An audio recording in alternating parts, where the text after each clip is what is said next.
Bien, buenos días. Vamos a comenzar entonces este tercer día de nuestras jornadas. Hoy entonces el punto focal desde donde vamos a trabajar nuestro tema de este año, el tema de lo humano, en tiempos inhumanos, transhumanos, poshumanos. Va a ser entonces el punto focal de este día la teología. Por supuesto, siempre en relación, en diálogo con las otras perspectivas, pero el punto focal entonces, la teología. Nos va a ayudar Ariel Grassini, que es profesor de nuestra casa. Ahora el decano de teología, el padre Cantora, lo va a presentar. Vamos a tener entonces el gusto de escucharlo y después entonces vamos a tener también el tiempo para las preguntas, la discusión, el debate y relacionarlo también con lo que vinimos discutiendo y hablando los días anteriores. Eso va a ser el primer bloque y luego ya el segundo bloque vamos a tener también, después les va a comentar el padre Canto, la presentación del libro.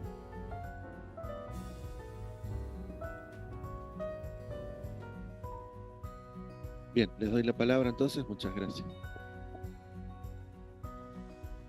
Bueno, muy bien, buenos días. En esta primera parte entonces vamos a escuchar una intervención del padre Ariel Grassini. Él es magíster en teología y está haciendo su doctorado. Esperamos que ya en este año lo pueda finalizar y defender en la Facultad de Teología St. Georgen en Frankfurt, en Alemania. Está dando clases ya en la Facultad de Antropología Teológica. Así que le hemos pedido justamente en esta reflexión que estamos haciendo sobre el hombre, una mirada también desde la teología, retomando el pensamiento de Karl Rahner. El trabajo la exposición que él va a hacer, ustedes tienen ahí un enlace, tienen un código con el cual pueden acceder al texto que él va a presentarles. Ustedes que son modernos y jóvenes pueden hacerlo, yo no me animo a hacerlo. Así que bueno, le doy la palabra entonces a Ariel. Gracias, José María. Gracias, Dani. Bueno, buenos días a todos. Ahí, como dijo el padre Cantó, tienen sobre el escritorio el código QR, pueden entrar y ahí van a tener el escrito de la charla lo pueden ir siguiendo, o ya se pueden ir, lo leen en su casa tranquilo. Bueno, antes de ayer y ayer estuvieron reflexionando, a mi modo de ver, sobre los prefijos que nos convocan. Nosotros fuimos convocados este año para las jornadas para hablar, para pensar lo humano, pero a este humano se le antepuso 3 prefijos: humano, me imagino, transhumano y posthumano. Entiendo que en las jornadas anteriores, de algún modo se hizo hincapié en los prefijos sobre los cuales modifican al sujeto humano. Inhumano en cuanto deshumaniza, me imagino, ¿no? Es una aporía de lo humano. Estamos hasta ahí. Le resta algo. Este prefijo, evidentemente, le saca algo a este sujeto. Por la vía de la aporía, o de la negación, vamos a decir. Transhumano, cada uno podrá entender lo que quiera, que trasciende, que está más allá, que le agrega algo, le da un horizonte. El padre Daniel ayer hablaba del horizonte de comprensión del sujeto, citando a Rahner. En fin, si este le quita, este prefijo, vamos a decir, le abre un horizonte, un para qué, algo que está, lo que decimos, más allá de lo meramente material, más allá del metro cuadrado de la materialidad. También se puede entender ahora, yo no tengo ni idea, ni voy a hablar de eso, pero acá se habló de inteligencia artificial, de cosas robóticas, bueno, no tengo idea. Bueno, a lo sumo podré hablar de trascendental hasta ahí. Y posthumano también como una nueva identidad, vamos a decir, de lo que conocemos por humano, por humanismo. Yo creo que en las 2 jornadas anteriores de esto se ha hablado mucho y bien, por eso me pareció oportuno dejar de lado esto, decir, ¿qué pasa si nos metemos acá? ¿De qué humano estamos hablando? ¿Cuál es el sujeto humano que es pasible de ser modificado por estos prefijos? Entonces, la propuesta de hoy va a ser presentar un modo de descripción del ser humano en clave relacional para que la modificación que estos prefijos actúan o operan sobre este humano sean estructurales. ¿Por qué digo esto?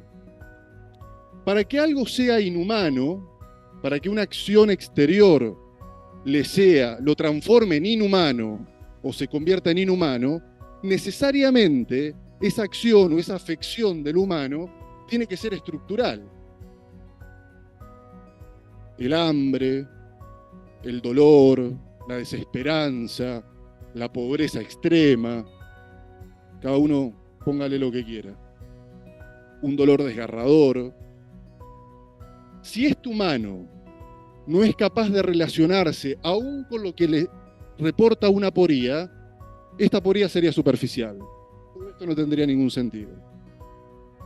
Cuando pensamos en la trascendentalidad, en la cuestión trascendental y demás, si no se hace cargo de esto humano y esto humano no está comprendido y esto no se puede relacionar con esto es un segundo piso añadido que nada le dice. ¿Por qué nos preocupa tanto, y a nivel académico, y no en la tele, donde sea, por qué nos preocupa tanto la irrupción de las nuevas tecnologías, la irrupción de la inteligencia artificial, lo que sea? Porque evidentemente nosotros como sujetos espirituales, y eso es lo que vamos a tratar de describir hoy, estas afecciones nos afectan estructuralmente. Nos afectan estructuralmente. Igual con el poshumanismo, da igual. Enmarcado en este esquema, quiero entonces ofrecerles 3 claves de comprensión, obviamente siguiendo a Rahner, que es lo único que sé, de otra cosa no.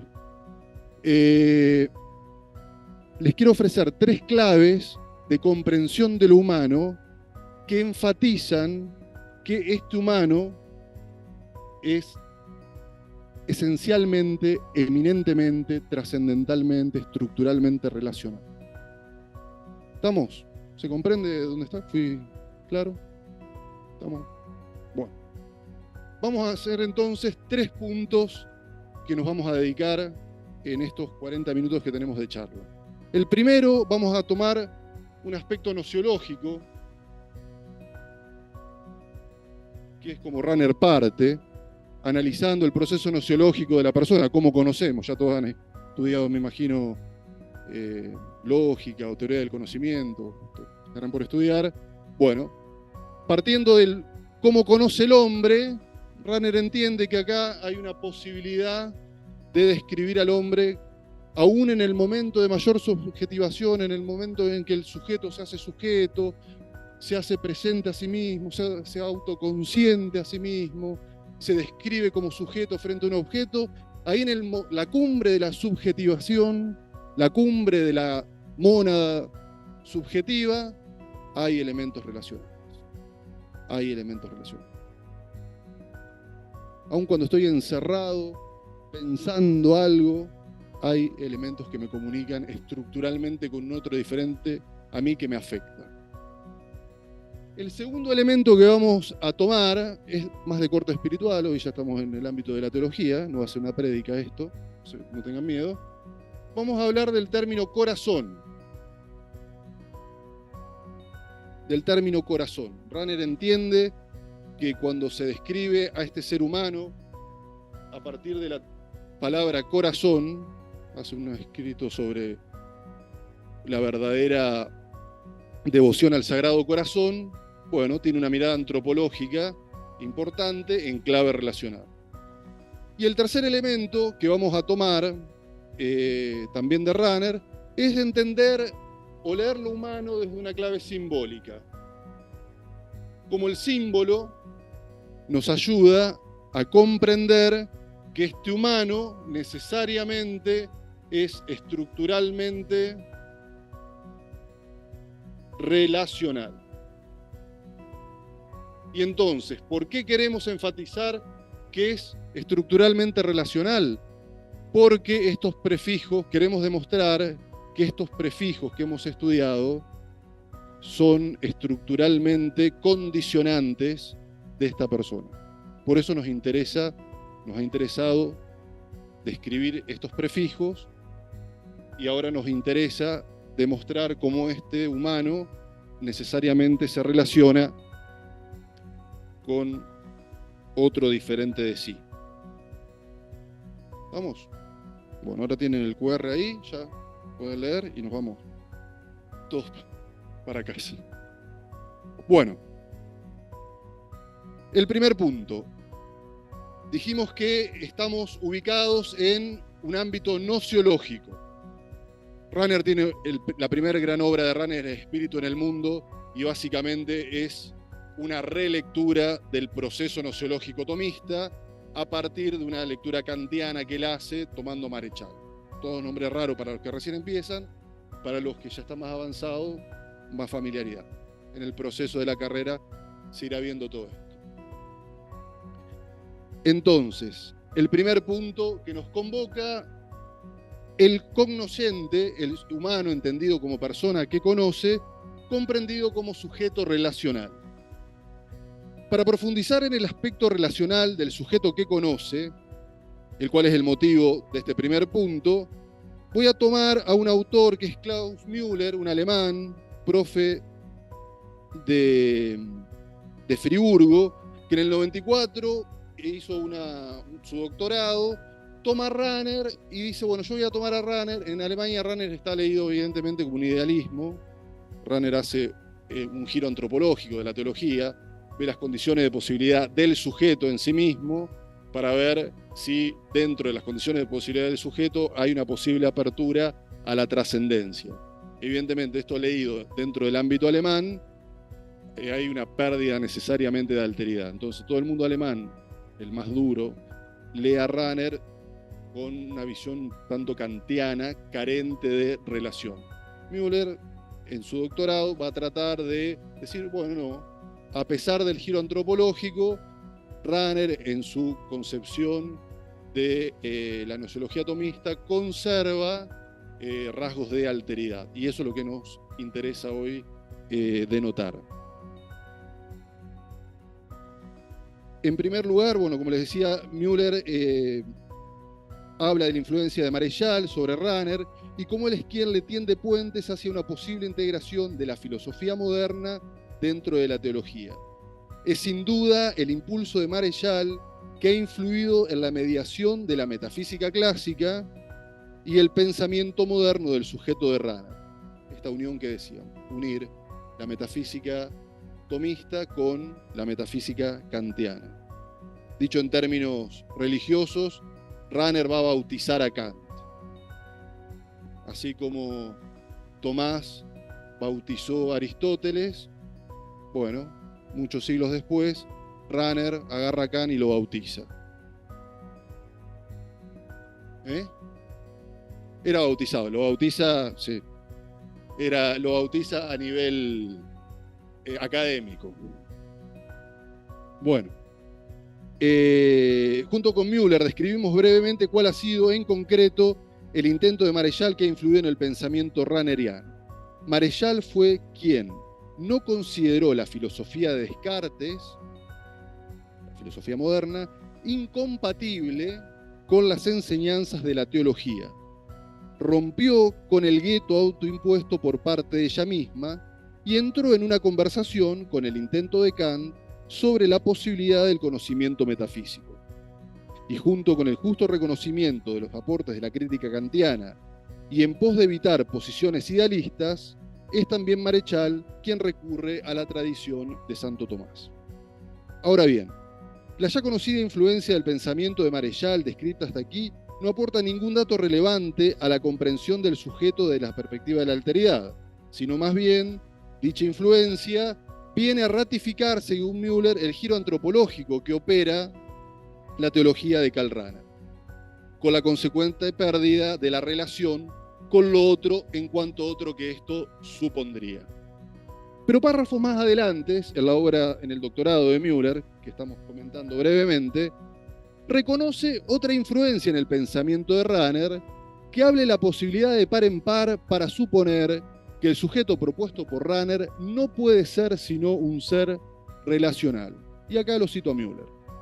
En general, sin embargo, su perspectiva está enraizada en algo más que el cumplimiento perentorio de una tarea filosófica.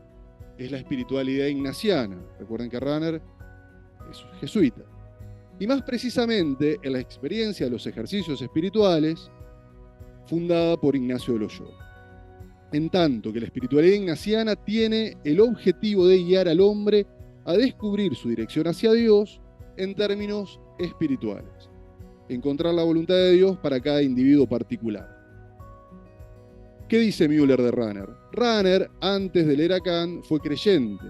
Entonces, no hay que obviar, cuando hacemos teología, estamos dentro del día de teología, que nosotros no hacemos teología post-fe, sino hacemos teología, no hacemos teología sin fe, o no suponiendo la fe, sino que hacemos teología post-fe.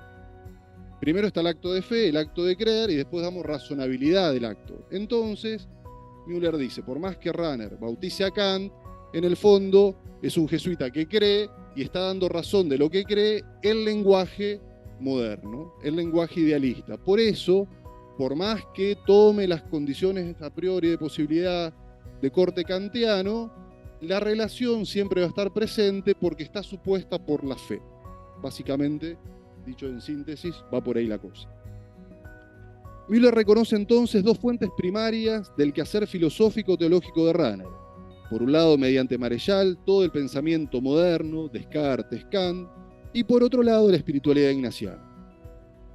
Una clara contradicción surge de ambas fuentes que deben ser congeniadas. Dicho de manera sencilla, podemos describir el posible interdicto de la siguiente manera. Mientras las fuentes referidas a la modernidad abogarán por definir a un sujeto que dentro del ámbito de sus propias posibilidades, en particular dentro del ámbito de los procesos nociológicos donde se describen las condiciones a priori del sujeto para acceder al conocimiento sensible, las fuentes referidas a la espiritualidad ignaciana, estamos en el otro polo, aportarán una dinámica de apertura a un ser trascendente que define de manera fundamental la existencia propia del sujeto que entra en relación con dicha trascendencia. Es por ello que Rahner deberá abordar una explicación original del pensamiento del sujeto moderno, pero que debe derivarse de la tradición de la metafísica clásica. ¿Cuáles son las características que encontramos en el modo original con el que Rahner describe al sujeto que conoce a partir de la interrelación de las fuentes de su pensamiento mencionadas? En primer lugar, a juicio de Müller, es la experiencia de la gracia, que actúa como el eje de las afirmaciones filosóficas de Rahner y las elucubraciones teológicas de la primera obra de facto, Espíritu en el Mundo. Si consideramos la afirmación anterior como una descripción pertinente del punto de partida del pensamiento rahneriano, será sencillo afirmar que toda característica que se ha de predicar del sujeto en este contexto no puede ser sino relacional. Si el punto de partida de las afirmaciones filosóficas y sus posteriores desarrollos teológicos se ubica en la experiencia primaria de la gracia, entre paréntesis el dato de fe asumido, o la experiencia de la fe asumida, esto es la experiencia de un acontecimiento que adviene al sujeto por fuera de sus propias posibilidades, implica que el sujeto tiene que necesariamente poseer la capacidad de apertura a dicho acontecimiento. junto con la mencionada capacidad de apertura, debe poseer también las estructuras internas que le posibilitan la comprensión del mismo, como así también la capacidad de experimentarlo. Postular la experiencia de un acontecimiento extraño al sujeto, en este caso nosotros tenemos 3 prefijos que son extraños y modifican al sujeto, extraño en cuanto proviene de fuera de sus capacidades, algo que lo hace inhumano, algo que lo trasciende, algo que lo supera en cuanto post. Postular la experiencia de un acontecimiento extraño al sujeto, extraño en cuanto proviene de fuera de sus capacidades, supone un sujeto que ha de transitar desde el ser cabe el otro, soy con el otro, la sensibilidad, salgo hacia afuera de mí, hacia el ser cabe sí mismo, el momento de la subjetivación. Ser cabe el otro, ser en el otro, abrirme hacia el otro en cuanto que debe poseer las capacidades adecuadas para recibir la experiencia del otro y al mismo tiempo ser cabe sí, poder tener la capacidad de subjetivación y de comprensión de aquella experiencia exterior proveniente, adveniente hacia mí. El nombre que se le ha impuesto a este enfoque ofrecido por Rahner es conocido como aproximación trascendental o la estructura trascendental del sujeto. El concepto trascendental, si solo es comprendido de la perspectiva kantiana, esto es como en el análisis de las condiciones a priori del intelecto humano en el ámbito del conocimiento, no sería pasible de ser aplicado al desarrollo del pensamiento rahneriano. Esto no sería posible porque se estaría circunscribiendo las condiciones sobre el sujeto solamente a sus propias capacidades. Esto es lo que hace Kant, ¿no? Ya los que estudiaron Kant moderna saben que las condiciones trascendentales son las condiciones a priori del conocimiento humano. Bueno, en Rahner eso no es así. En Rahner son las condiciones a priori de la posibilidad de apertura hacia otro diferente de sí. Y como se ha dicho, esto no es en esencia el objeto que persigue Rahner, sino que él intenta explorar el modo como el sujeto experimenta datos y experiencias provenientes del exterior, desde la sensibilidad en el proceso nociológico en general hasta la experiencia de la gracia de modo particular. Es por ello que Rahner ha confirmado y defendido explícitamente como legítima no solo el mero abordaje de la cuestión kantiana de las condiciones de posibilidad del conocimiento, sino que también al mismo tiempo, más radicalmente, a través del concepto unificador verdaderamente kantiano de experiencia trascendental, lo amplía y lo desarrolla. Rahner hace suyo el cuestionamiento kantiano sobre las condiciones de posibilidad del conocimiento, pero de una perspectiva más amplia. Intenta relacionar dichas categorías con la experiencia, en este caso, con la gracia. En el marco de esta comprensión relacional, debe ser entendido el concepto trascendental, ya no meramente como condición a priori relativo unívocamente al sujeto moderno, sino a partir de la descripción de una experiencia que le adviene al sujeto. Dicha experiencia no solo anula al sujeto, sino que le reporta nuevas dimensiones propias, lo deshumaniza, lo posthumaniza, lo trascendentaliza. El vínculo le reporta necesariamente, en cuanto es estructural, le reporta una nueva identidad. Por eso es tan complejo el pensar con qué nos relacionamos. No es inocuo relacionarse con una cosa o con otra, porque de la relación no surge ya el mismo yo que se relaciona, sino es un yo con una nueva identidad respecto del aporte que otro le hace, y ese aporte no es superficial, no es un segundo piso añadido, sino que es estructural. Por eso decimos que la relación con Dios nos transforma, la relación con otro nos transforma, la relación con las cosas nos transforma, la relación con la tecnología nos transforma, la relación con el mal nos transforma, la relación con el dolor, en fin, y subsiguientes. La novedad del giro antropológico operado por Rahner radica entonces en una autocomprensión moderna del hombre, donde tiene lugar el acoplamiento de la subjetividad y la revelación, yo que conozco, otro que me adviene, yo humano que me comunico con otro diferente de mí, a un nivel conceptual en una inmediatez relativamente poco problemática, esto se da con cierta naturalidad, con el objeto único de facilitar la fe. Retomemos por un momento el punto de partida de las reflexiones filosóficas, teológicas, ranerianas que pone de relieve Müller en cuanto a la experiencia de la gracia. Volvamos mínimamente cómo la gracia afecta a este sujeto relacional. Dicho punto de partida obliga a plantear un modo de pensar relacional donde, como ya hemos expresado en varias oportunidades, no se puede hacer uso de conceptos que nieguen o vayan en detrimento de un polo de la relación. En este caso, Müller describe el trabajo de Rahner como el acoplamiento de la subjetividad y la revelación. Tomando el dato de la revelación, dice, ¿cómo se da esta relación, según Müller? En forma de acoplamiento. Se juntan, un acople, son dos elementos que sin perder su originalidad se acoplan de tal manera que generan un nuevo movimiento que no le corresponde ni a uno ni a otro, tampoco es la sumatoria de las partes, sino es una nueva identidad posterior a la unión que supone los dos polos que entran en relación y los modifica a los dos en torno de una tercera cosa. No es nuestra intención ahora ahondar sobre la cuestión de la revelación, sino es un dato nada más para mostrar este acople, pero sí queremos enfatizar ahora que la subjetividad, aún en el plano conceptual, no puede ser sino descrita con características que permitan acoplarse a otro en cuanto a otro. Notemos que el verbo que utiliza no es meramente subjetivación o objetivación. No está la primacía del sujeto que objetiviza, que subjetiviza, que hace del otro una cosa, un instrumento, sino que el sujeto se acopla al prefijo que lo modifica.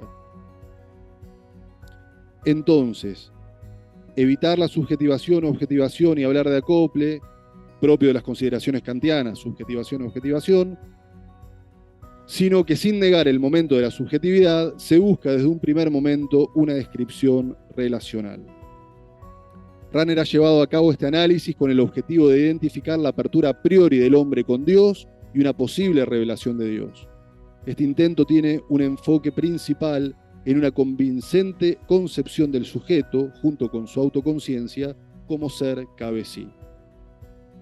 Para terminar, a primera vista parecería que Müller, después de considerar a ambos intentos de Rahner, experiencia de la recepción de la gracia y apertura de la gracia y descripción del sujeto en cuanto tal, en un plano de igualdad y de describirlos como un acoplamiento, al decir que el hombre ser cabe sí, volvería a enfatizar el polo subjetivo al considerarlo como el enfoque principal de la obra rahneriana, como recién leí. Pero esta afirmación requiere ulteriores especificaciones, porque aún desde el mero ámbito de la subjetividad, del ser cabe sí, sin siquiera tomando en cuenta la experiencia de la gracia, ya se denotarían elementos relacionales. Aún en el momento de mayor subjetivación, dice, hay elementos relacionales. A saber, ¿cuáles son? Si bien es imposible negar que Rahner ha propiciado el giro antropológico dentro de la teología, y hasta se podría decir que allí radica su originalidad, aún dentro del núcleo de la subjetividad, no se puede afirmar que renuncia a la mutua referencialidad de los polos de la relación.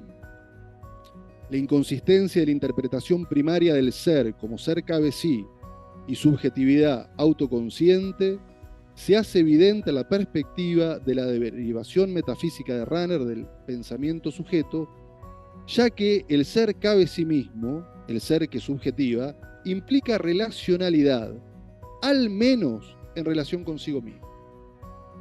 Sin embargo, abarca toda relación y está por encima de ella, o más bien en ella como su habilitación absoluta.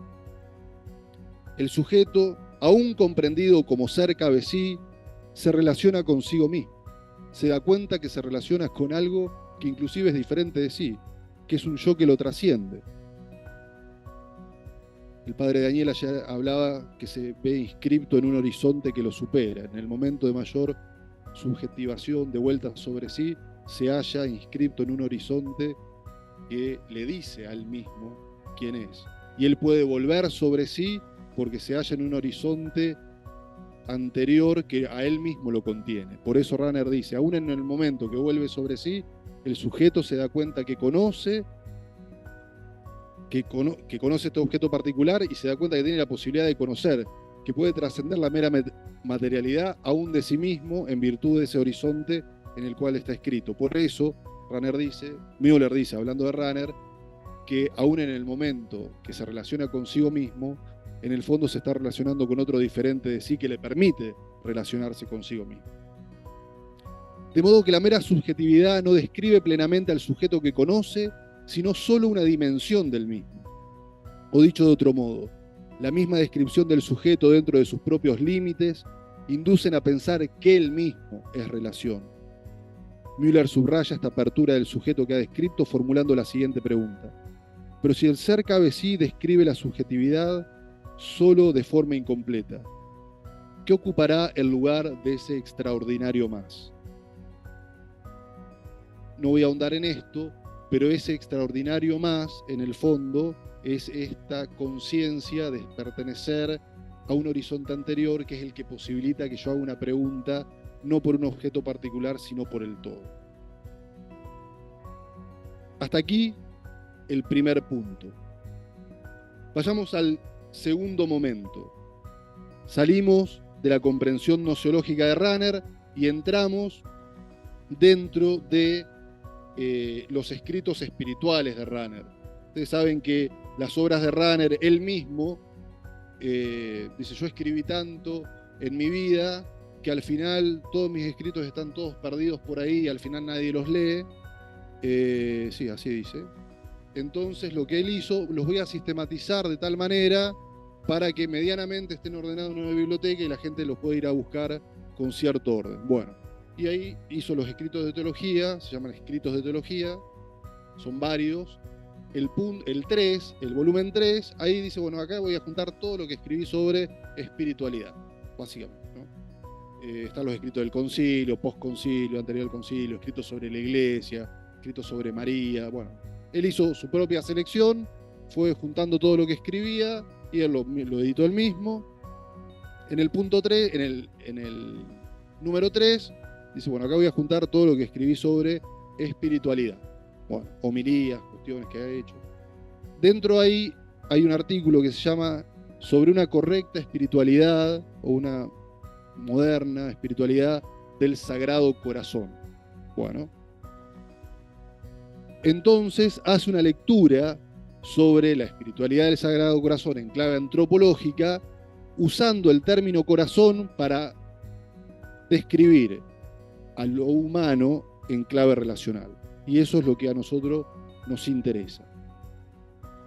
En nuestro camino de comprensión del sujeto que conoce en clave relacional, estamos en el segundo punto, de este lado, aparece ahora un concepto que no se encuentra en el ámbito de los escritos filosóficos de Rahner, sino que proviene de su acervo espiritual, como les decía. El concepto en cuestión es corazón. No es nuestro interés desviar ahora la investigación de los parámetros medio filosóficos que no hemos puesto en una homilía, pero sí creemos que una reflexión sobre esta palabra, del modo como Rahner la entiende en relación con el sujeto, puede aclarar aún más nuestro intento de comprender la relación entre el ser cabezí, el momento de mayor subjetivación, y el ser cabe el otro, el momento de mayor relación con otro diferente de mí. En el fondo, el corazón vendría a ser como el lugar del acople. ¿Se recuerda la palabra acople del primer punto?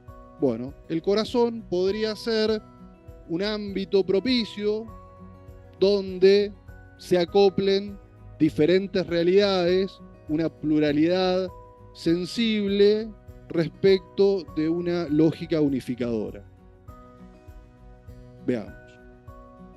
La inclusión del concepto corazón que Rahner describe en su artículo Mira este corazón, prolegómenos para una teología del culto al corazón de Jesús, en el contexto de una comprensión del sujeto que conoce, en clave de alteridad, a mí me motivó un artículo de Nietzsche, no de Nietzsche el famoso, sino de Bernhard, otro, en un escrito que hace un comentario, dice, bueno, yo voy a tomar de Rahner 5 elementos que hablan de la relación y al final voy a terminar con el concepto corazón.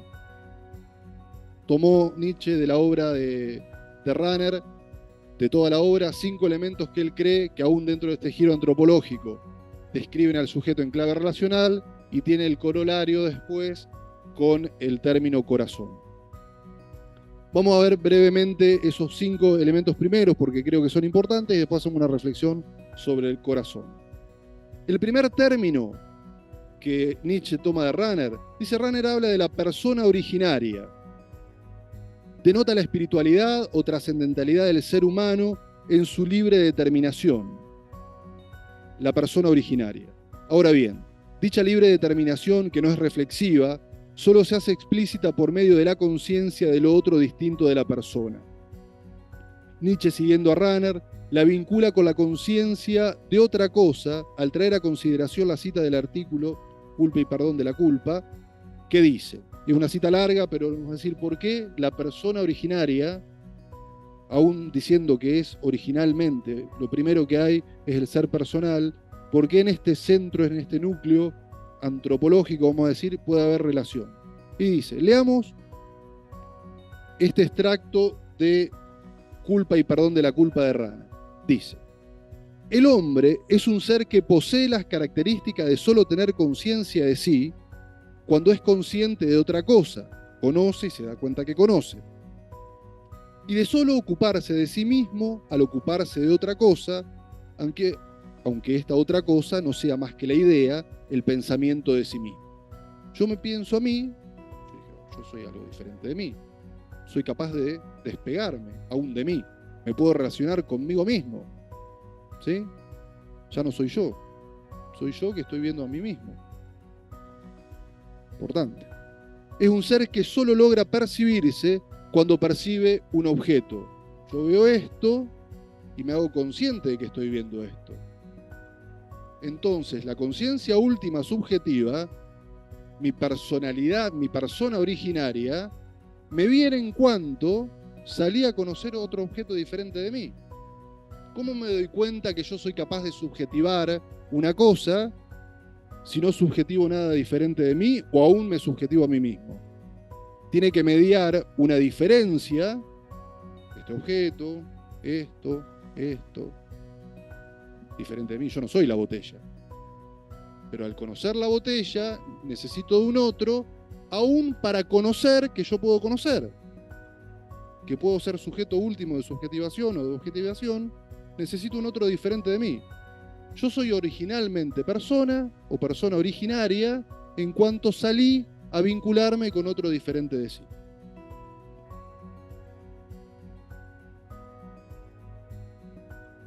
En segundo término, Nietzsche recurre al concepto rahneriano de centro de la persona. Fíjense que son todos conceptos que definen como a la persona en el centro, giro antropológico. Recuerden siempre esto.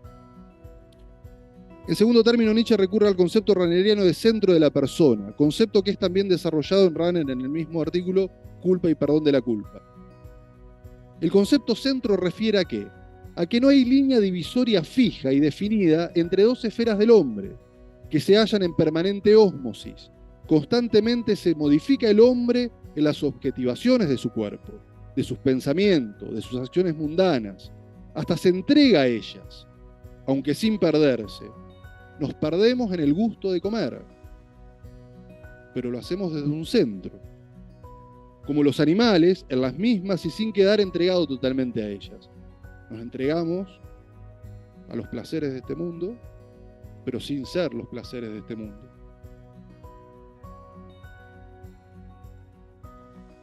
En tercer lugar, Nietzsche refiere al carácter definitivo de la persona.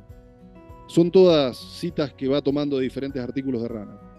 Dicho carácter tiene relación con la historicidad de la persona, mediante la autoposesión de los hechos históricos que son siempre plurales, determinantes y definitorios.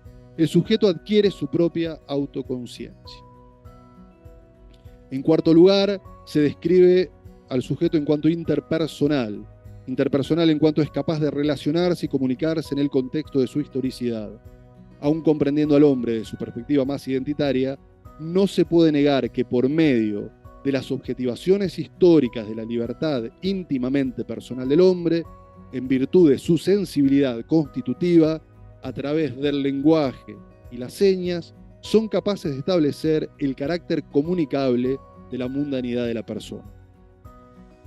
En quinto lugar, hace una síntesis donde enumera descripciones del sujeto en clave relacional a partir del concepto de persona que ya fue mencionado en los 4 puntos anteriores, en términos de síntesis.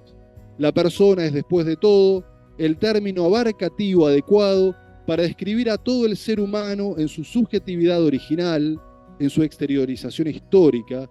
Esto significa en la unidad de la subjetividad trascendental, la personalidad expresable por medio de la sensibilidad, la interpersonalidad social y la libertad históricamente realizada. El término persona, referido al hombre en nuestro caso, al sujeto que conoce, nos permite describirlo aún en el momento de mayor identidad como un sujeto relacional. La ya tantas veces mencionada autoconciencia reflexiva, que en el caso del proceso cognoscitivo del hombre se adquiere por la vuelta sobre sí mismo, esto es el retorno desde lo otro hacia mí, implica la necesaria presencia de un otro para que se haga presente y consciente a la persona. Al recurrir, junto con las 5 consideraciones que Nietzsche recoge del modo como Rahner comprende la unidad del sujeto, propone, el mismo autor, completar su estudio recurriendo a otro concepto rahneriano con el objetivo de profundizar el carácter relacional de la persona, que es corazón. A todo esto que dijimos de la persona, dice, bueno, la mejor manera de sintetizar todo lo que dije es con el término corazón. Al recurrir a dicho concepto, Nietzsche quiere poner de manifiesto la doble relacionalidad del hombre, con Dios y con el mundo.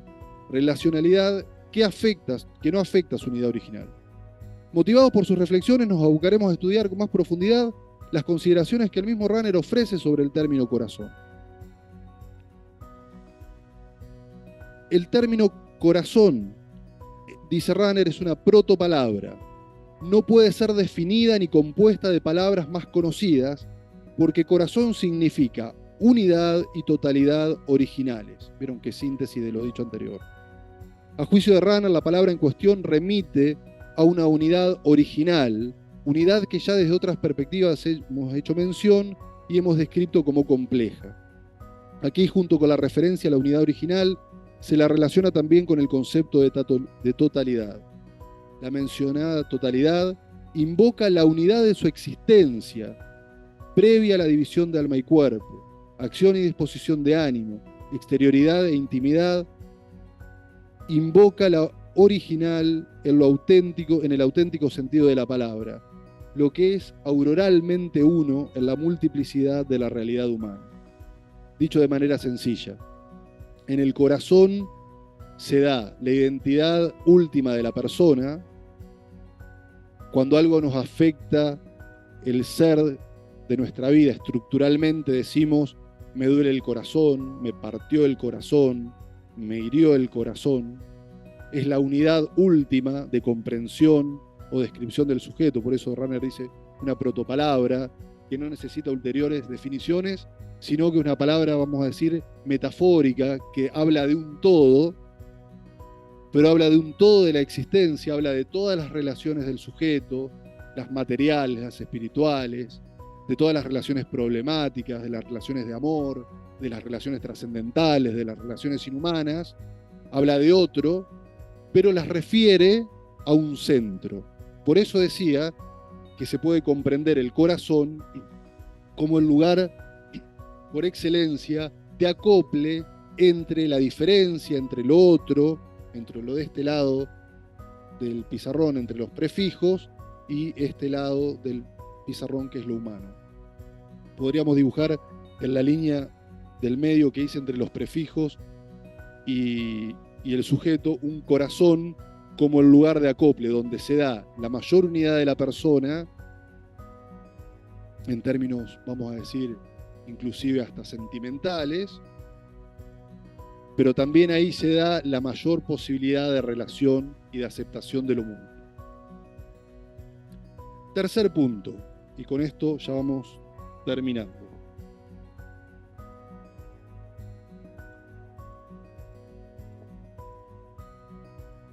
El hombre comprendido en clave simbólica.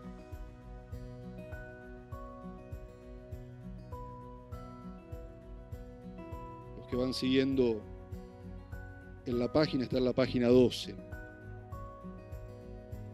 El análisis del hombre comprendido en clave de corazón nos conecta con otro término, con el cual Rahner se ha valido para describir al hombre: símbolo.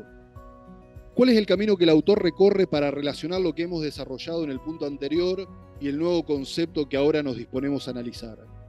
Rahner explica esta relación al comienzo de su artículo para una teología del símbolo. Dice, ya no estamos en el Sagrado Corazón, sino ahora estamos en un artículo es para la teología del símbolo. La teología del culto, y él retoma, dice, la teología del culto al Sagrado Corazón en este artículo. La teología del culto al Sagrado Corazón de Jesús dice, desde el que comenzó hasta hoy, por boca del creyente sencillo, del teólogo en sus reflexiones, y de la Iglesia en las declaraciones del Magisterio, que el corazón del Señor es un símbolo del amor de Cristo. Cualquiera que sea la respuesta que haya que dar a la cuestión del objeto propio de esta devoción y a cómo se relaciona el corazón de carne del Señor en tanto objeto de la devoción y en tanto símbolo de su objeto, como el amor de Cristo, que ciertamente pertenece a dicho objeto devocional, la palabra símbolo no puede evitarse en la teología de dicho culto. Tal palabra remite a un estado de cosas sin el cual el sentido y la esencia de la devoción al corazón de Jesús no puede ser entendidos. Pero esto impone preguntarse con más rigor qué sea un símbolo en general, y eso es lo que nos vamos a dedicar en estos últimos minutos. Si bien queda explicitada la relación entre los conceptos de corazón y símbolo, que el corazón es un símbolo del amor de Cristo a raíz de la devoción al Sagrado Corazón, y la necesaria comprensión de lo que se entiende por símbolo para una también adecuada comprensión de la devoción mencionada, debemos trazar la relación entre corazón y símbolo con el todo de nuestro trabajo que venimos llevando hasta acá. Queda claro que nuestro interés de analizar el alcance del concepto símbolo no radica en desarrollar una teología del símbolo, tanto para la devoción al Sagrado Corazón como para todos los tópicos propios teológicos. Nuestro interés radica ahora en estudiar el análisis que se insinúa en la última oración de la cita anterior, que es un símbolo en general. Dicho análisis, que desarrolla en el punto 1 de su escrito para una ontología de la realidad simbólica en general, esto es propio de Rahner, aporta elementos que sí se relacionan específicamente con el tema que hoy nos ocupa. Después de esta larga introducción, volvamos sobre el texto rahneriano y sus consideraciones acerca del símbolo en general. En un primer momento, Rahner no predica del término símbolo como idénticamente con sujeto o del hombre, sino que lo hace del ente en general. El ente, en virtud de sus especificaciones, según su criterio, puede poseer un carácter simbólico. Las razones que esboza Rahner para afirmar lo anteriormente planteado son las que nos ayudarán a obtener más especificaciones sobre el sujeto que conoce, en cuanto éste es también un ente particular. De modo que todo lo que Rahner predica del ente puede ser también predicado también del sujeto, en nuestro caso, de este sujeto que se relaciona.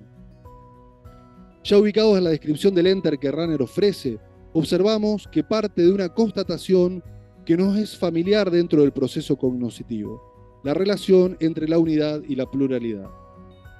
Para lograr un concepto originario del símbolo, hemos de partir del hecho de que un ente, es decir, cada ente, es en sí plural, y en esta unidad de lo plural, uno en tal pluralidad, es o puede ser esencialmente expresión de otro en esa unidad plural. El ente no puede ser considerado una unidad monolítica, sino como una unidad compleja, en tanto que es una unidad que expresa una pluralidad anterior. La razón que Rahner ofrece para afirmar dicha unidad, que remite a una pluralidad, es la finitud propia del ente. Esta es la razón por qué decimos que el ente es relación o es plural. La primera parte del enunciado es obvia para una ontología de lo finito. El estigma de lo finito, como tal, consiste ya en que no es absolutamente simple, sino intrínsecamente plural, en que cae dentro de la permanente y abarcadora unidad de su realidad, en tanto esencia y existencia, en que no es simple y monótonamente lo mismo en una identidad muerta que se derrumbara en el interior de sí misma, sino que a partir de sí mismo posee una verdadera pluralidad, que no es solo una división que distinga conceptualmente y sea extrínseca a la realidad humana, surgida por tanto solo de la facultad de conocer, limitada del espectador exterior y finito, que separa en varias partes diversas, solo para sí mismo, la plenitud absolutamente simple del ente. La finitud propia del ente, que impide una comprensión unitaria y simple del mismo, aquí propuesta como fundamento de su pluralidad intrínseca, nos conecta con el movimiento de salida del sujeto que conoce por fuera de sí por medio de la sensibilidad, cerca del otro, donde se abandona a una realidad múltiple que no podía objetivar ni conceptualizar, sino recién cuando vuelve sobre sí. La vuelta sobre sí en este caso sería el momento de la permanente y abarcadora unidad. El ente se constituye en ente porque fue capaz en su finitud, en la relación con otros, de abandonarse en eso otro diferente de sí para volver sobre sí y lograr una unidad abarcadora de múltiples dimensiones. De modo que la finitud, el carácter sensible del ente, eso es que el ser sea finito, es quien permite postular una pluralidad previa que niega o no permite la descripción del ente como una unidad monolítica, sino como unidad compleja. Dicha unidad compleja no es la mera suma de partes sensibles previas del ente, sino la expresión de una realidad que la precede. En términos religiosos, Rahner va a tomar, dice, esa unidad, esa multiplicidad previa a la identificación del ente o a la entificación, por decirlo de algún modo, es vestigio también de la Trinidad, en la persona o la realidad en cuanto creada imagen y semejanza del Dios Trinitario. Necesariamente toda unidad no puede ser sino relacional y particular. La unidad no puede ser entonces la mera suma de las partes, sino sería propiamente una unidad en cuanto tal.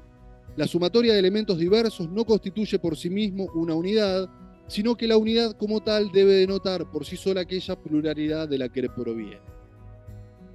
Y esto, dice, esta unidad, pluralidad, vamos a decir Rahner, y con esto voy a adelantar un poquito, es lo propio del símbolo.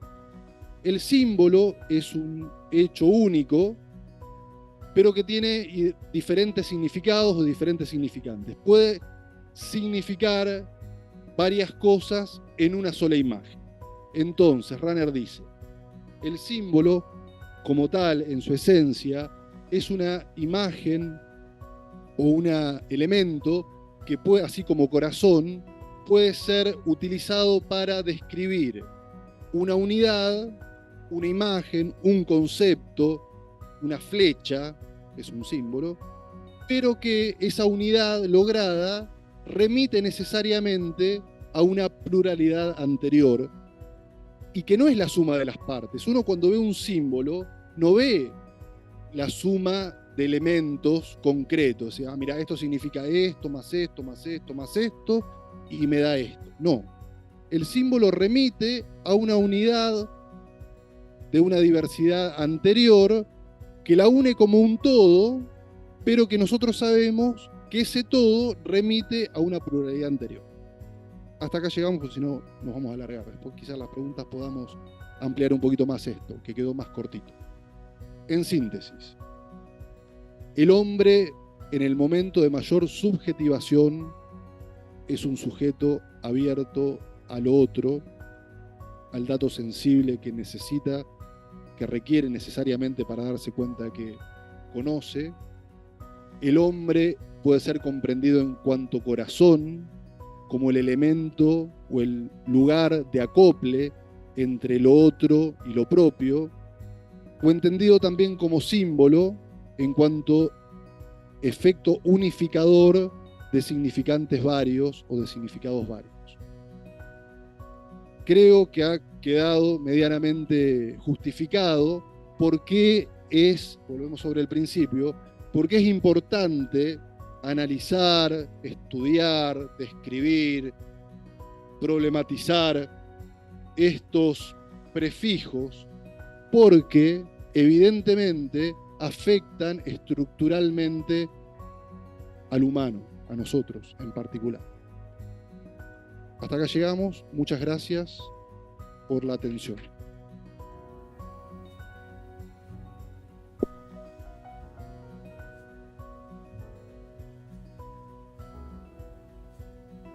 Bueno, primero entonces el padre Daniel, que va a tener como una primera respuesta, comentario y pregunta como para arrancar, y después los que quieren hacer alguna pregunta, tenemos media hora, un poquito menos, para poder seguir. Bueno, gracias Ariel por la presentación, por la sistematicidad y la claridad. Bueno, yo te hago algún comentario como para problematizar un poco, a ver si podemos seguir pensando el tema de lo humano.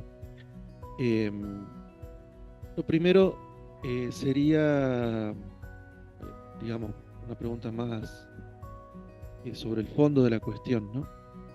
Si yo entendí bien, el planteo era que estos prefijos, ¿no? Intrans, poshumanos, en fin, nos pueden afectar o transformar, creo que esa era la palabra que usaste, estructuralmente, ¿no? Y la justificación que diste es que porque el humano es, yo lo diría en términos propios, ¿no? Está intencionalmente orientado hacia lo otro, ¿no? Y la primera justificación es que eso otro es, en primera instancia, cuando vos hablaste del tema de la gracia, eso otro es el misterio santo, es Dios. Entonces, ahí estaría la primera cuestión que quisiera como discutir un poquito. Yo estaría de acuerdo en que esa relación a lo otro, en cuanto eso otro es el misterio santo, es decir, es Dios, nos transforma. Y nos transforma no periféricamente, no accidentalmente, en fin, según no categorialmente, sino que nos afecta profundamente, porque de alguna manera, cuando eso otro divino llega a nosotros, empalma, ¿no? Con esa orientación hacia el otro.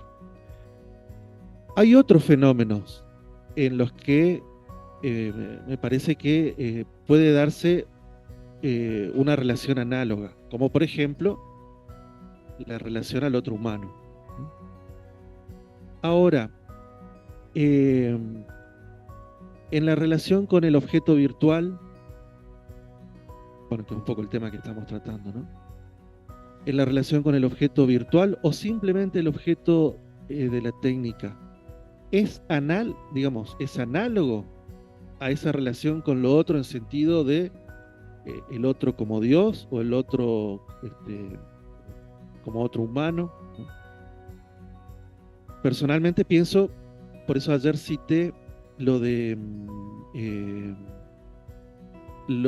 sí, en el curso fundamental sobre la fe, cuando él hace esa meditación sobre la palabra Dios, en fin, bueno, porque de alguna manera ahí él esboza imaginativamente esa figura del hombre, podríamos decir así, en una total relación con el útil o con el ente, que lo llevaría a ser un hombre o algo absolutamente, inauditamente hábil, ¿no?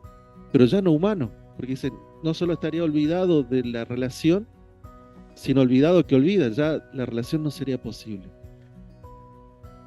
Y por eso entiendo yo que él postula que el horizonte que nos abre la palabra misma, Dios, no es comparable, ¿no? Entonces lo primero sería cuestionar un poco eso, es decir, me parece que la relación con el objeto técnico o producto de la técnica ciertamente nos encierra, nos puede hacer olvidar de ese horizonte de relación a lo otro, ¿no? Pero hay como un resto que no nos deja encerrarnos completamente, que sería el otro como Dios cuando viene, o el otro humano, o algún otro fenómeno. Eso sería uno. Lo otro, bueno, quizás va unido a eso, ¿no? También en una nota, vos señalás, creo que es la nota 12 por ahí, señalás la relación y decís, bueno, más adelante voy a hacer la relación con la fenomenología actual, en fin. Me parece que hay muchos puntos de encuentro, ¿no? Sobre todo cuando al final vos hablás de la... hay una frase que es muy interesante, es decir, todo, ¿cómo es que lo decís? Todo ente puede ser un símbolo, ¿no? O puede fenomenalizarse como un símbolo. Bueno, ¿qué significaría, qué sería esa experiencia, ¿no? El objeto técnico, por ejemplo, podría llegar a fenomenalizarse simbólicamente. Yo personalmente creo que no. Pero bueno, porque justamente la formalización que produce la técnica lo vacía, lo hace un fenómeno pobre, no un fenómeno saturado, ¿no? Bueno, son como dos cuestiones, a ver ¿qué te parece? Bueno, primero, agradecerte el comentario, Dani. Yo estoy de acuerdo con vos que yo quizás en pos de dejar claro de por qué yo mostraba la cuestión relacional del sujeto humano, y estamos dentro del término de estas conferencias, exageré quizás la relación con estos tres prefijos. Evidentemente, vos usaste la palabra clave, que es análogo. No es lo mismo. La alteridad, relacionarse, ya estamos dentro del ámbito de la fe, entendemos de base, que toda relación es análoga de la relación con la trascendencia. Esa trascendencia sí nos transforma, de hecho nos hace de pecador a justo, nos transforma ontológicamente. Evidentemente, usas la palabra correcta y te la robo, todo otro tipo de relación es análoga a la relación.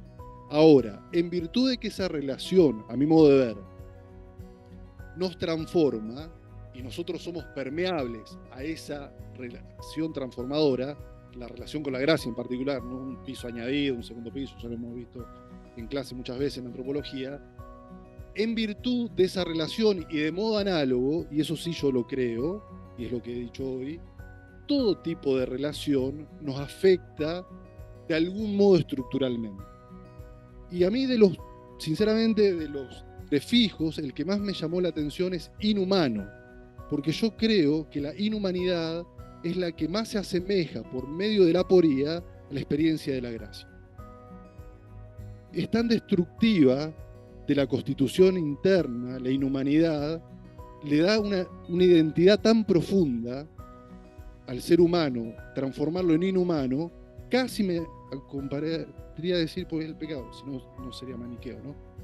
Pero lo que más se asemeja a la transformación, a mi modo de ver, la transformación positiva de la gracia es la inhumanidad. Por eso me llamó mucho la atención que esté el prefijo inhumano, y eso fue lo que me motivó a pensar el carácter relacional. Evidentemente no al mismo nivel, pues si no estaremos maniqueísmo de nivel 1, pero sí lo creo profundamente que la transformación de lo inhumano es tan estructural, se le asemeja en cierto sentido a la transformación de la gracia. A mi modo de experimentar, no estamos salvando la doctrina de la fe, ¿no? Pero bueno, vuelvo sobre la palabra análoga. Sí, en virtud de esta relación trascendente, original, que por la fe nosotros aceptamos y vivimos, que es una experiencia en el fondo, yo creo que nos hace pasibles de ser sujetos relacionados. Bueno, podríamos hablar de los vestigios trinitarios y demás. Pero bueno, hago hincapié en esto de la analogía. Volviendo sobre el segundo comentario, evidentemente la relación con la técnica, yo creo que en el sentido, yo no soy un especialista en esto ni mucho menos, y la verdad que tampoco me interesa mucho, no ando por esos caminos, pero yo la percepción que tengo, que la vinculación con este tipo, vamos a decir, vos lo pusiste en términos de fenómenos pobres, nos termina empobreciendo. Esta relación instrumental, que parece superficial, yo creo que en algún modo nos termina empobreciendo en el lenguaje, empobreciendo nuestra capacidad de reflexión. ¿Es estructural, vamos a decir, es ontológico el cambio? No sé, pero sí pensamos menos, escribimos menos, hablamos menos. El vínculo con un fenómeno interesante, el vínculo con un fenómeno pobre, así como un fenómeno saturado te satura porque te revela vos quién sos en el fondo, yo creo que la asidua comunicación, vamos a decirlo en términos fenomenológicos, Marión, con fenómenos pobres en virtud de nuestro carácter relacional, te termina empobreciendo. No sé si estructuralmente, pero hablamos con menos palabras, pensamos menos, escribimos menos. Bueno.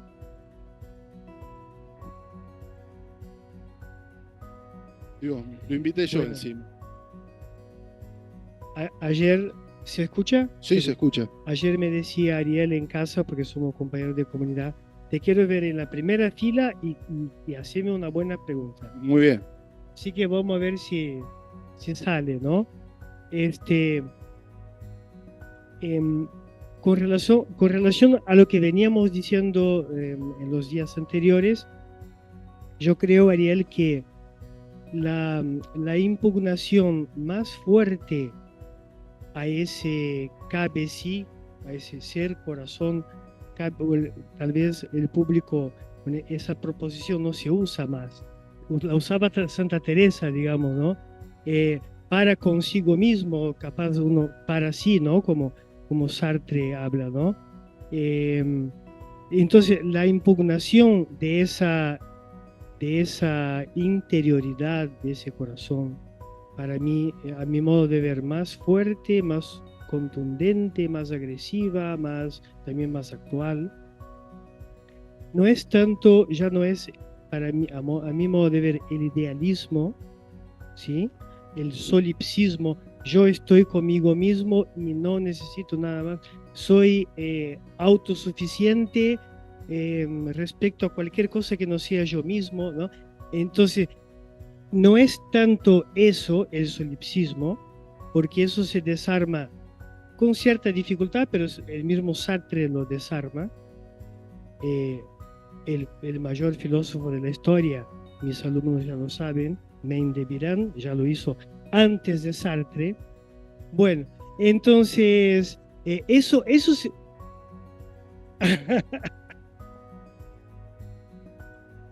Tal cual, así es. Entonces, para mí hoy en día lo más fuerte, y que uno incluso se asusta la primera vez que escucha, es un materialismo, era una palabra antigua, externalismo, como les gusta decir los yanquis, que niega la interioridad, que haya una interioridad. Ejemplo, las neurociencias que dicen, no hablemos más de mente, ¿no? Ni de alma, mucho menos, ni de espíritu, mucho menos. Hablemos de cerebro. Y el cerebro se puede, por lo menos proyectando la ciencia, cuantificarlo, controlarlo, ¿no es cierto? Todo es cerebro. Los afectos se explican químicamente con los fenómenos físico-químicos del cerebro, etc. Todo es cerebro. Y si todo puede ser transformado en neurotransmisores, etc., también pueden ser computadorizados, informatizados, ¿no? Por eso, ese concepto, que el concepto mismo debería asustarnos, inteligencia artificial, hay gente que lo toma muy en serio y dice, no, es posible repetir y mejorar la inteligencia humana con la informática. O sea, estamos hablando de una externalización absoluta que no deja lugar a ningún tipo de interioridad, espíritu, alma, corazón, como queramos llamar. Entonces mi pregunta es, Rahner o el autor que vos conozca, ¿puede ayudarnos en esta tarea ardua hoy y urgente, me parece a mí, de recuperar esa interioridad? Esa sería la pregunta. ¿Qué se te ocurre digamos, ante ese panorama? Me lo he preguntado anoche. Bueno, esa sería la pregunta. Estoy de acuerdo con vos. Siguiendo el esquema de lo que yo estaba diciendo, quizás hoy podamos, no sé si hoy, así en términos generales, pero vamos a generalizar. La generalización nos pierde un poco. Estamos en un momento como de salida al otro, una extrema salida al otro, a la hipersensibilidad, ¿te acordás cuando estudiábamos metafísica? A las geografías particulares del conocimiento y demás. Bueno, quizás estemos en ese momento histórico, que no hay relatos únicos, no hay relatos idealistas, no hay grandes líderes, son todos focos particulares, que hay una gran dispersión de diferentes elementos, ¿no? Quizás, yo no sé si estos autores ayuden o no, pero sí, en virtud de lo que nosotros creemos, o lo que vivimos, lo que tratamos de enseñar, bueno, mostrar que esa multiplicidad de elementos, esas diferentes partes, pueden ser leídas a partir de un elemento unificador. Pero yo también pongo en cuestión decir, bueno, ¿y cuál es el elemento unificador? En su momento, bueno, éramos nosotros, gobernábamos la plaza pública, la cristiandad, qué sé yo. En un momento fue la razón. No sé hoy cuál es el elemento, el corazón, el símbolo unificador. No lo tengo tan claro. Lo que sí yo tengo claro es que estas particularidades son particularidades, sí. Y mucha gente se juega por las particularidades y vive en un mar de superficialidad. Y las defiende encima, ¿no? Porque vivís en un mar de superficialidad. Ahora, más allá de esto, decís, ¿cuál es el elemento unificador? Decís, ¿cuál es el corazón? El mensaje evangélico para nosotros sí, le da sentido. Porque en el fondo es una búsqueda de sentido, en última instancia. Sí, bueno, ¿cuál es? Nosotros acá creo que entre todos podemos decir, con cierto, decir, bueno, el reino de Dios, vamos a poner.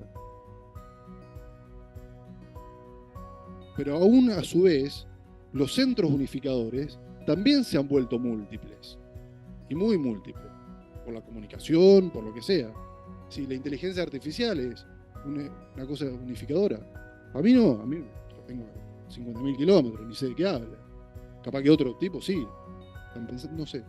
Yo creo que hasta los centros unificadores se han hecho múltiples. Hay multiplicidad, en la multiplicidad vamos a decir, y también hay multiplicidad de centros unificadores. Con lo cual nos conviviremos con eso. No sé.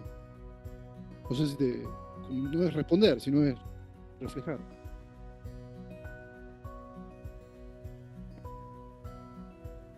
Sí, una pregunta, sé que tu ámbito no es el tecnológico, si bien es el teológico, pero con respecto a la palabra símbolo, que también, digamos, traemos como recorrido en la carrera de filosofía, desde humanismo cristiano y otras asignaturas, preguntarte, con esto que decías de fenómeno pobre, a partir de lo técnico, según entendí, si la técnica no sería capaz también de crear símbolos.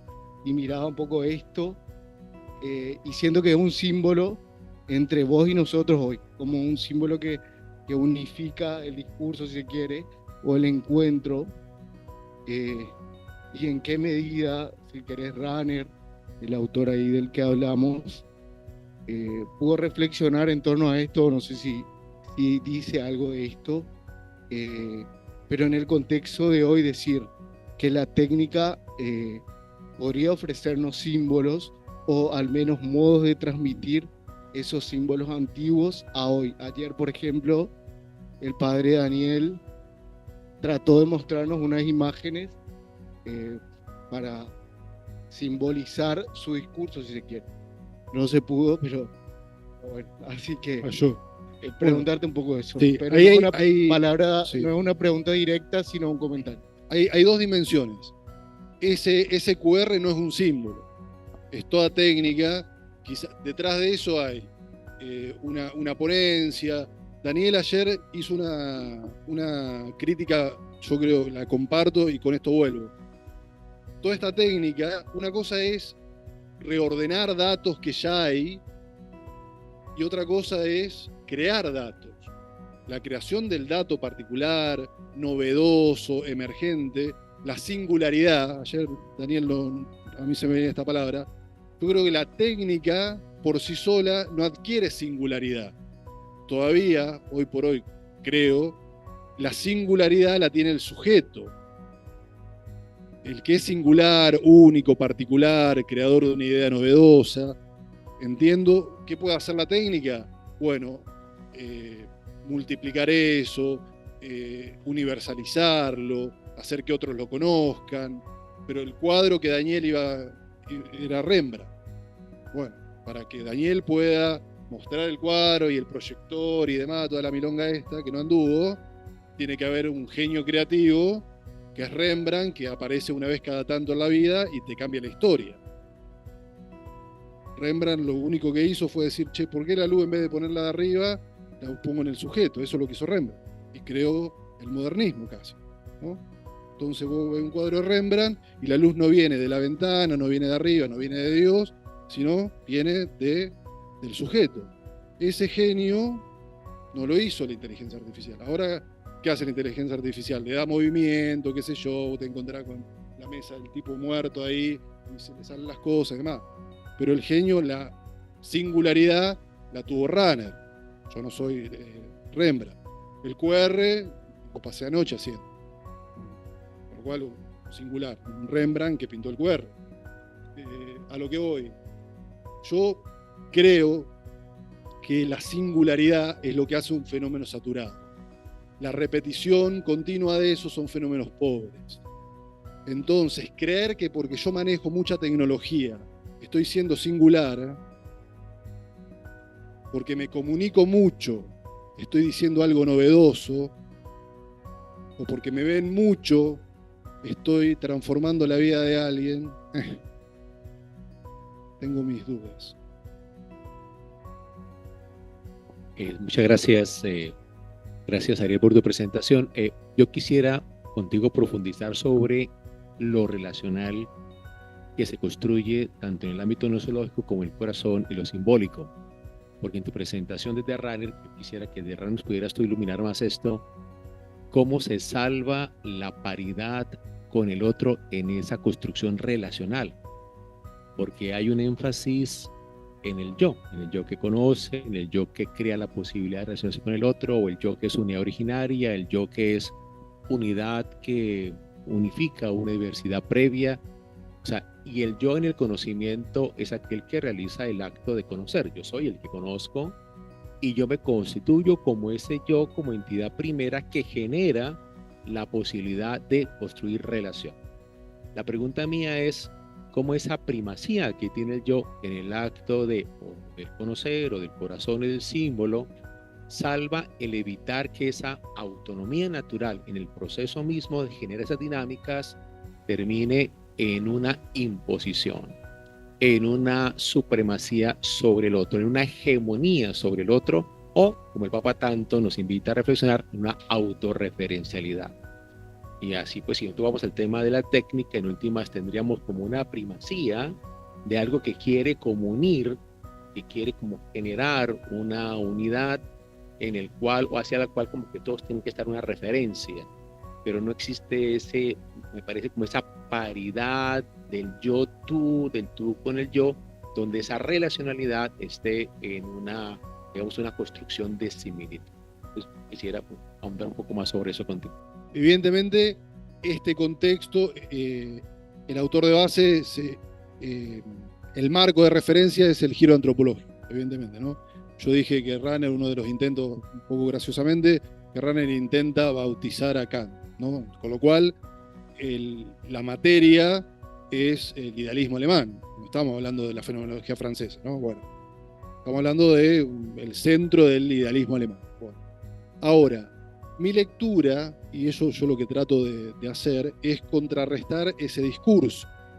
Yo entiendo, o por lo menos mi modo de leer a Runner, humildemente, y siguiendo a otros alemanes y mismo, bueno, y lo que aprendí en filosofía en su momento, trato de en ese giro antropológico, no solo salvar la alteridad, sino, yo creo que evidentemente lo traté de hacer, quizás no tan claro, que el rol del otro, el otro polo de la relación, juega un rol constitutivo del otro, porque el otro también es un yo que conoce, el otro también es un corazón que conoce.